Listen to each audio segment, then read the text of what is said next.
8 pinakamatalinong tao ang nag-apply sa isang trilyong pisong halagang kumpanya. Akala nila ordinaryong exam lang ang haharapin nila. Pero pagpasok pa lang nila, simpleng patakaran lang ang binigay at iniwanan na sa kanila ang isang bakanting papel. So, ano ang sagot? O sigurong mas magandang tanong, ano ang tanong? Ano daw? Pangmatalinong video lang ata to. Isa lang ang dapat magtagumpay sa kanila at masasagot ng pinakamatalino sa kanila ang pinakamahirap na exam sa kasaysayan. Sa tingin mo ba mas mauunahan mo pa sila? Welcome back sa Pocon Recaps. Sa simula ng pelikula, makikita na naghahanda na sila para sa hiring exam sa isang malaking corporate job. Ang iba ay pinapalakas ang kanilang sariling kalooban at ang iba naman ay nagpapaganda pa bago pumasok sa examination room. Medyo madilim sa lugar at may nakahanda ng mesa kada candidate. Meron ding mga kamera na nakamonitor sa bawat galaw nila. Nang makaupo na ang lahat, isang gwardya ang pumasok na may baril at ramdam ang kaba sa bawat isa. Pumasok na ang misteryosong lalaki na nagpakilala bilang Invigilator. Pinaliwanag niya nang sa dami ng nag-apply para sa trabahong ito, sa lahat ng pinagdaanan nilang hirap at sakripisyo para maabot ang estadong ito, sila ang best of the best. Ang mga finalist at kung makakapasa sila sa exam na ito, makakamit nila ang pinapangarap nilang trabaho. Malinaw na sinabi ng Invigilator na walang batas pang tao ang umiiral ngayon sa kwartong ito, maliban sa sundin lang nila ang patakaran ng exam, na bawal silang makipag-usap sa gwardya, sa camera o sa Invigilator. At kung sisirain nila ang papel nila, intentional man o hindi sinasadya, o kung lalabas sila sa kwartong ito sa ano pa mang kadahilanan, ay disqualified na sila. Meron lang silang 80 minutes para matapos ang exam. Isang tanong lang at isang sagot at may papel sa kanilang harapan. Nagtanong siya kung may katanungan pa ba sila. Walang sumagot, kaya sinimulan niya na ang oras at iniwan na sila. Tiningnan nila ang kani-kaniyang papel pero wala naman ditong nakasulat na tanong. Nagtinginan sila sa isa't isa at nalilito kung ano ang gagawin. Tumatakbo ang oras at kinakabahan ng iba. Nangahas ang isang babae na magsulat sa papel ng rason kung bakit siya ang nararapat para sa posisyon. Nasipat siya ng kamera kaya nilapitan siya ng gwardya at ligwak na siya dahil ginuhitan niya ang papel. Ano daw? Nagmakaawa man siya pero sinaraduhan na siya palabas. Natahimik ang lahat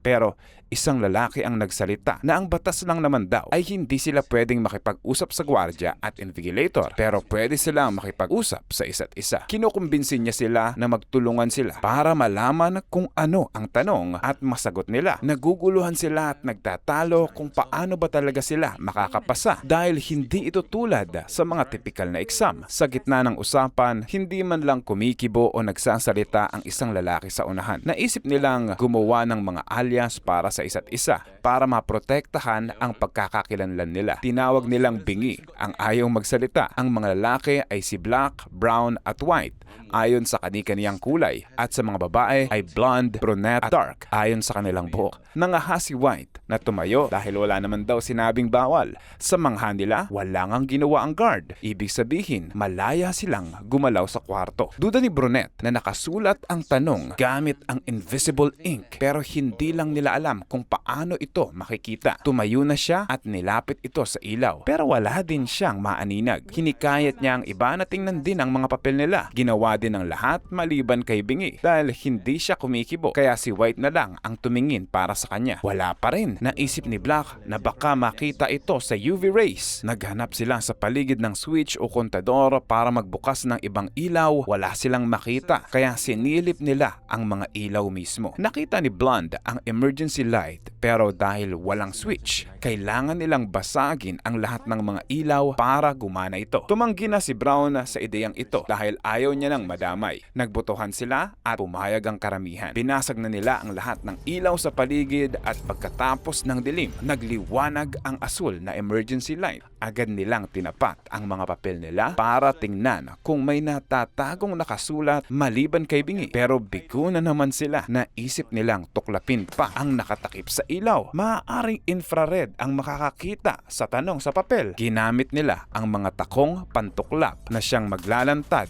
ng panibagong uri ng ilaw. Ganun pa man ay bigo pa rin sila dahil hindi rin ito gumana. 60 minutes na lang ang meron sila. Naiinis na si White at pinaisip sila ng iba pang maaaring paraan. Sa talakayan nila, naisip niyang gamitin ang papel ng natanggal na babae. Sinulatan niya ito at nagbabaka sakaling may bumakat na tanong. Wala pa rin. Hinati niya ito para pag-eksperimentohan sa iba't ibang paraan. Inihian niya pa ito para makita kung meron bang lalabas kung mabasa. Wala din. Nakipagtalo na si Black pero naantala sila nang marinig na umiiyak si Bingi. Pinagmamasdan na siya ng lahat sa mangha nang malamang nakakapagsalita naman pala siya. Hindi lang maintindihan ng iba dahil French. May sinasabi itong ang papel daw ay refleksyon ng kanilang imahe. Wala silang maintindihan kaya binaliwala na lang nila. Nagsalita na si Brown at iniisip niyang hindi talaga ito exam. Bagkus, isa itong laro o sugal ng mga board member ng kumpanya na tumaya sa bawat isa sa kanila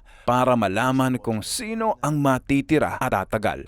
Ang layunin talaga nito ay kaaliwan sa mga mayayaman. Favorite siguro nito ang Squid Game. Tutol sa kanya si Brunette dahil hindi sila magsasayang ng oras para lang sa ganito. Malakas ang kutob ni Brown na wala lang sa kanilang pera maski pa ang mga buhay nila. Maaaring ang CEO mismo ang may pakana nito. Nagtalo na sila at ininsulto ang isa't isa. Malaki ang kumpiyansa ni Dark na wala talagang nanonood sa kanila at wala ding kinalaman dito ang CEO. Malinaw na marami siyang alam tungkol sa kumpanyang ito. Nagdududa na si Brown sa kanya. Yun pala, nagtrabaho na siya dati sa kumpanyang ito pero hindi niya man lang nakita maski isang beses ang CEO ng kumpanya. Ninasa niya ang mas mataas na posisyon kaya siya nag-apply din dito. Hindi lang niya alam kung ano talaga ang ginagawa ng kumpanya dahil mahigpit na ipinagbabawal sa kanilang magtanong.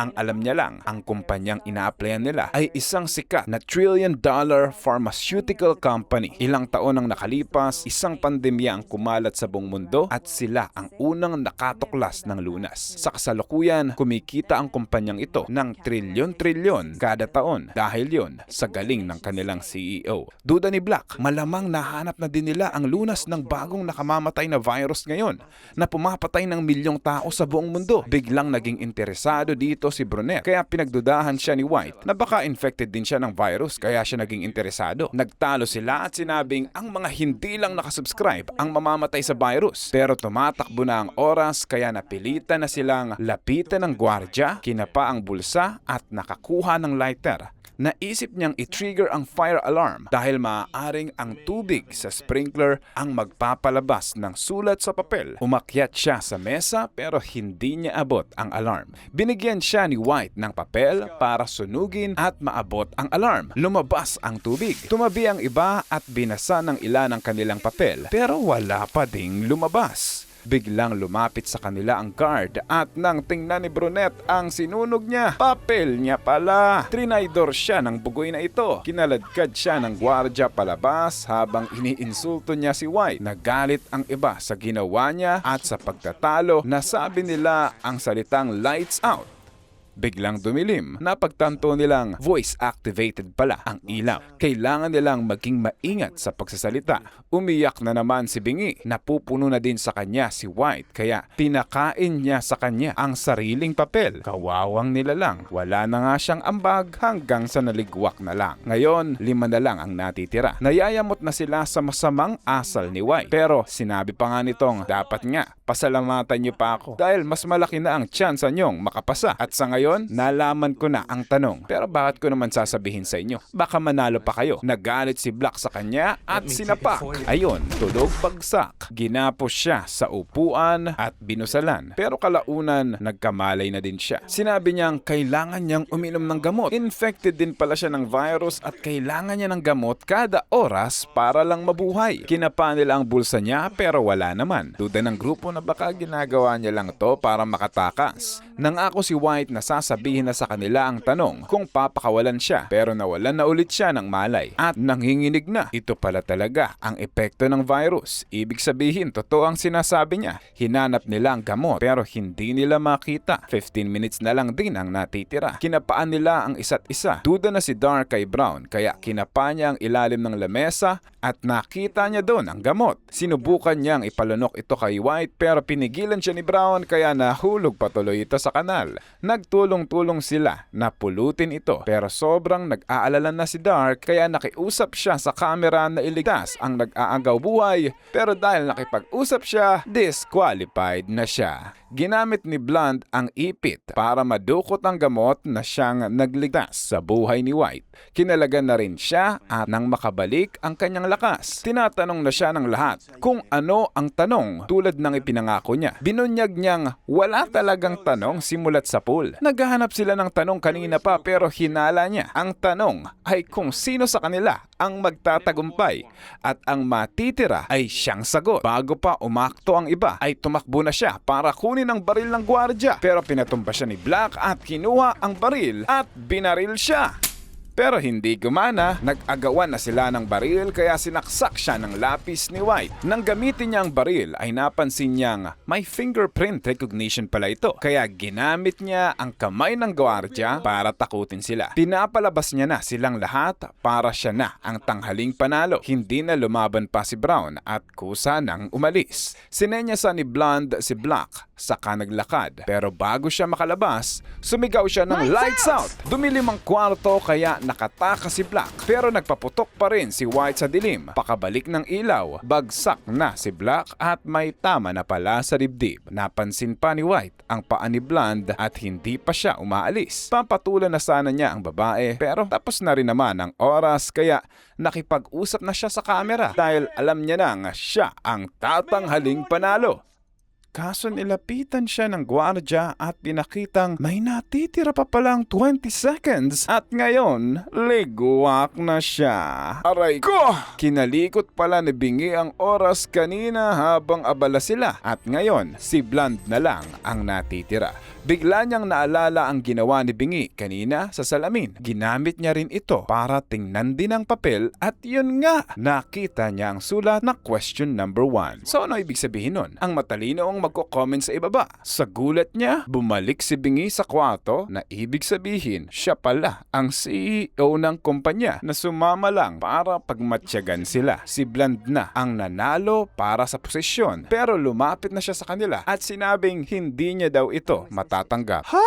Bakit? Ayaw kong magtrabaho sa organisasyong pumapatay ng tao. Paano mo nasabi? Pagbibintang yan, iha. Sinilip niya ang sugat ni Black at nalamang magic bullet daw pala ito dahil nadiskubre na nila ang gamot para sa bagong lumalaganap na virus ngayon at nasa kanila ang gamot na lulunas sa buong mundo. Pumangon na si Black at sa huli, tinanggap niya na ang trabaho at kinamayan ang CEO. Lagi ka bang perfect sa mga exam nyo? I-comment mo nga ang gusto mong i-recap namin next. Subscribe para sa marami pang masasarap na recap.